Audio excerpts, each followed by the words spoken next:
Parlez-moi d'amour, redites-moi des choses tendres.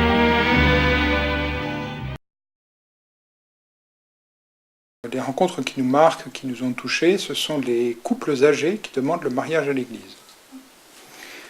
Les couples âgés, les plus de 40 ans, qui demandent le mariage à l'église, et qui ont souvent des enfants ensemble, et pour qui sont peut-être les plus émus et les plus craintifs.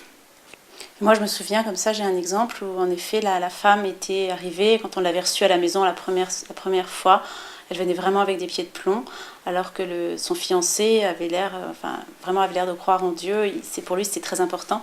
Et maintenant, 2-3 ans après, je la croise dans la rue et elle me remercie encore de ce parcours qu'on a fait avec eux. Enfin, elle a vraiment découvert Dieu. Et en effet, elle aussi, elle avait 40 ans, facilement la bonne quarantaine. Et voilà, sa vie a réellement changé depuis.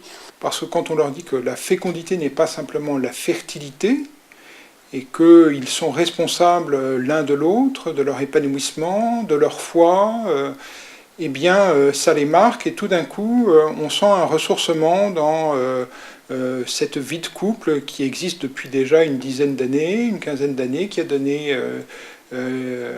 permis la naissance d'enfants, et là le mariage chrétien intervient comme un nouveau départ d'une certaine manière.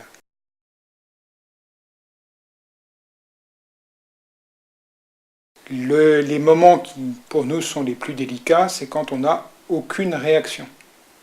Quand on a des jeunes fiancés, des fiancés qui ont la trentaine, qu'on leur parle de choses, qu'on essaye de leur faire formuler quel est ce projet de mariage qu'ils ont, qu'on essaye de leur faire réfléchir ensemble sur la question, et il ne se passe rien.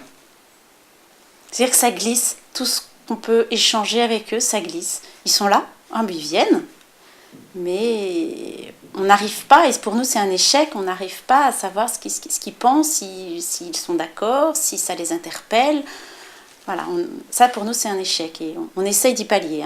On essaye, on essaye de se remettre en cause nous-mêmes en tant qu'animateurs. On téléphone au prêtre qui nous suit aussi pour nous donner des conseils.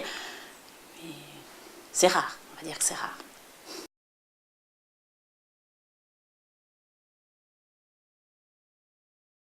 L'obligation d'avoir nous-mêmes à formuler notre foi, à témoigner de notre amour.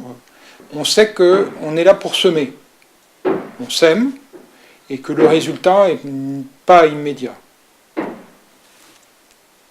Parlez-moi d'amour, redites-moi des choses tendres.